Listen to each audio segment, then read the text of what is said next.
Hello ಹಾಲ್ ಇವತ್ತಿನ ವಿಡಿಯೋಲಿ ಈಸಿಯಾಗಿ ಮಸಾಲ ಬೆಂಡೆಕಾಯಿ ಕರಿ ಯಾವ ರೀತಿ ಮಾಡೋದು ಅನ್ನೋದನ್ನು ನೋಡೋಣ.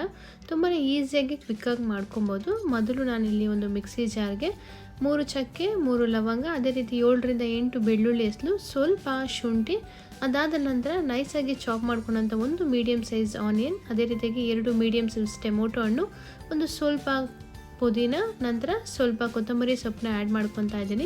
ಇದಕ್ಕೆ 1 ಟೀ ಸ್ಪೂನಷ್ಟು ಚಿಲ್ಲಿ ಪೌಡರ್, 1 ಟೀ ಸ್ಪೂನಷ್ಟು ಧನಿಯಾ ಪೌಡರು, ಅದೇ ರೀತಿ ಸ್ವಲ್ಪ ಟರ್ಮರಿಕ್ನು ಕೂಡ ಆ್ಯಡ್ ಮಾಡಿಕೊಂಡು ಮಿಕ್ಸಿ ಜಾರಲ್ಲಿ ಫೈನ್ ಪೇಸ್ಟ್ ಬರೋ ರೀತಿಯಲ್ಲಿ ರುಬ್ಕೊಬೇಕು.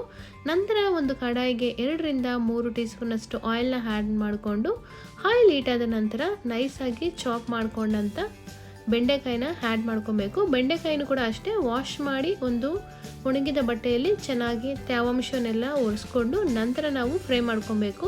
ಆ ರೀತಿ ಫ್ರೈ ಮಾಡ್ಕೊಳ್ಳೋದ್ರಿಂದ ತುಂಬಾ ಲೋಳೆ ಬೆಂಡೆಕಾಯಲ್ಲಿ ಬರೋದಿಲ್ಲ, ಚೆನ್ನಾಗಿ ಫ್ರೈ ಕೂಡ ಆಗುತ್ತೆ, ಅದು ಕಡಾಯಿಗೆ ಅಂಟ್ಕೊಳ್ಳೋದಿಲ್ಲ. ಈಗ ನೋಡಿ ಚೆನ್ನಾಗಿ ನಾನು ಫ್ರೈ ಮಾಡ್ಕೊತಾ ಇದ್ದೀನಿ. ಸುಮಾರು ಒಂದು 5ರಿಂದ 8 ನಿಮಿಷಗಳ ಕಾಲ ಮೀಡಿಯಂ ಫ್ಲೇಮಲ್ಲಿ ಚೆನ್ನಾಗಿ ಫ್ರೈ ಮಾಡಿಕೊಂಡ್ರೆ ಬೆಂಡೆಕಾಯಿ ಕೂಡ ಈ ರೀತಿಯಾಗಿ ಫ್ರೈ ಆಗಿರುತ್ತೆ. ಈಗ ಫ್ರೈ ಆದ ಬೆಂಡೆಕಾಯಿನ ನಾವು ಸಪ್ರೇಟಾಗಿ ತೆಗೆದಿಟ್ಟು ಅದೇ ಕಡಾಯಿಗೆ 1 ಟೀ ಸ್ಪೂನಷ್ಟು ಆಯಿಲ್ನ ಆ್ಯಡ್ ಮಾಡಿ ಸ್ವಲ್ಪ ಸಾಸಿವೆ, ನಂತರ ನೈಸಾಗಿ ಚಾಪ್ ಮಾಡಿಟ್ಕೊಂಡಂಥ ಒಂದು ಮೀಡಿಯಮ್ ಸೈಜ್ ಆನಿಯನ್ನು ಕೂಡ ಆ್ಯಡ್ ಮಾಡಿಕೊಂಡು ಅದಕ್ಕೆ 7ರಿಂದ 8 ಕರಿಬೇವು ಎಲೆಯನ್ನು ಕೂಡ ಆ್ಯಡ್ ಮಾಡಿಕೊಂಡು ನಾವೀಗ ಇದಕ್ಕೆ ಒಗ್ಗರಣೆನ ಪ್ರಿಪೇರ್ ಮಾಡ್ಕೊಬೇಕು. ಇದನ್ನು ಕೂಡ ಅಷ್ಟೇ ಮೀಡಿಯಂ ಫ್ಲೇಮಲ್ಲಿ ಚೆನ್ನಾಗಿ ಇದನ್ನು ಫ್ರೈ ಮಾಡ್ಕೊಬೇಕು. ನಂತರ ರುಬ್ಬಿಟ್ಕೊಂಡಂಥ ಮಸಾಲೆನ ಕೂಡ ಈ ಒಗ್ಗರಣೆಗೆ ಆ್ಯಡ್ ಮಾಡಿಕೊಂಡು ಮಸಾಲೆ ಹಸಿ ವಾಸನೆ ಹೋಗೋ ತನಕ ಇದನ್ನು ಕೂಡ ಮೀಡಿಯಂ ಫ್ಲೇಮಲ್ಲಿ ಚೆನ್ನಾಗಿ ಫ್ರೈ ಮಾಡ್ಕೊಬೇಕು. ಮಸಾಲೆ ಚೆನ್ನಾಗಿ ಹಸಿ ವಾಸನೆ ಹೋದ್ರೇ ಅದು ಒಳ್ಳೆ ಟೇಸ್ಟನ್ನು ಕೂಡ ಕೊಡುತ್ತೆ ಮತ್ತು ಫ್ಲೇವರ್ ಕೂಡ ತುಂಬ ಚೆನ್ನಾಗಿ ಬರುತ್ತೆ. ಈಗ ನೋಡಿ ಮಸಾಲೆ ಕೂಡ ಅಷ್ಟೇ ಚೆನ್ನಾಗಿ ಫ್ರೈ ಆಗಿದೆ, ಆಯಿಲ್ ಕೂಡ ಬಿಟ್ಕೊತಾ ಇದೆ. ಆಯಿಲ್ ಬಿಟ್ಕೊಡೋವರೆಗೂ ನಾವು ಅದನ್ನು ಫ್ರೈ ಮಾಡ್ಕೊಬೇಕು. ನಂತರ ಫ್ರೈ ಮಾಡಿಟ್ಕೊಂಡಂಥ ಬೆಂಡೆಕಾಯಿನ ಕೂಡ ಈ ಮಸಾಲೆಗೆ ಆ್ಯಡ್ ಮಾಡ್ಕೊಬೇಕು. ಮಸಾಲೆ ಮತ್ತು ಬೆಂಡೆಕಾಯಿ ಒಂದಕ್ಕೊಂದು ಚೆನ್ನಾಗಿ ಮಿಕ್ಸ್ ಆಗೋ ರೀತಿಯಲ್ಲಿ ಎಲ್ಲವನ್ನು ಮಿಕ್ಸ್ ಮಾಡ್ಕೊಬೇಕು. ಎಲ್ಲವನ್ನು ಒಂದು 2 ನಿಮಿಷಗಳ ಕಾಲ ಅದೇ ರೀತಿಯಲ್ಲಿ ಮಸಾಲೆಯೊಂದಿಗೆ ಬೆಂಡೆಕಾಯಿನ ಫ್ರೈ ಮಾಡ್ಕೊಬೇಕು. ಈಗ ಬೆಂಡೆಕಾಯಿ ಕೂಡ ಚೆನ್ನಾಗಿ ಫ್ರೈ ಆಗಿದೆ ಮಸಾಲೆಯೊಂದಿಗೆ. ಈಗ ನಾವು ಎಷ್ಟು ವಾಟರ್ ಬೇಕೋ ಅಷ್ಟು ವಾಟರ್ನ ಆ್ಯಡ್ ಮಾಡ್ಕೊಬೇಕು.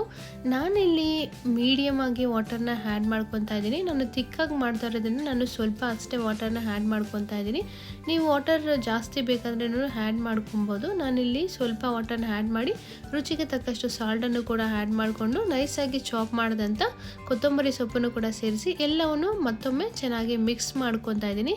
ಇದನ್ನೆಲ್ಲ ಮಿಕ್ಸ್ ಮಾಡಿದ ನಂತರ ಸುಮಾರು ಒಂದು 7ರಿಂದ 8 ನಿಮಿಷಗಳ ಕಾಲ ಬಾಯ್ಲ್ ಮಾಡಿದ್ರೆ ಸಾಕು. ಯಾಕಂದರೆ ಆಲ್ರೆಡಿ ಮಸಾಲೆ ಕೂಡ ಫ್ರೈ ಆಗಿದೆ, ನಂತರ ಬೆಂಡೆಕಾಯಿ ಕೂಡ ಚೆನ್ನಾಗಿ ಫ್ರೈ ಮಾಡ್ಕೊಂಡಿರೋದ್ರಿಂದ 7ರಿಂದ 8 ನಿಮಿಷಗಳ ಕಾಲ ನಾವು ಚೆನ್ನಾಗಿ ಅದನ್ನು ಬಾಯ್ಲ್ ಆಗಿಬಿಟ್ರೆ ಈ ರೀತಿಯಾಗಿ ಬೆಂಡೆಕಾಯಿ ಮಸಾಲ ಕರಿ ರೆಡಿ ಆಗುತ್ತೆ.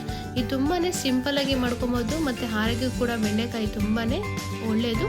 ಈ ವಿಡಿಯೋ ನಿಮ್ಗೆ ಇಷ್ಟ ಆಗಿದೆ ಪ್ಲೀಸ್ ಲೈಕ್ ಮಾಡಿ, ಶೇರ್ ಮಾಡಿ, ಅದೇ ರೀತಿ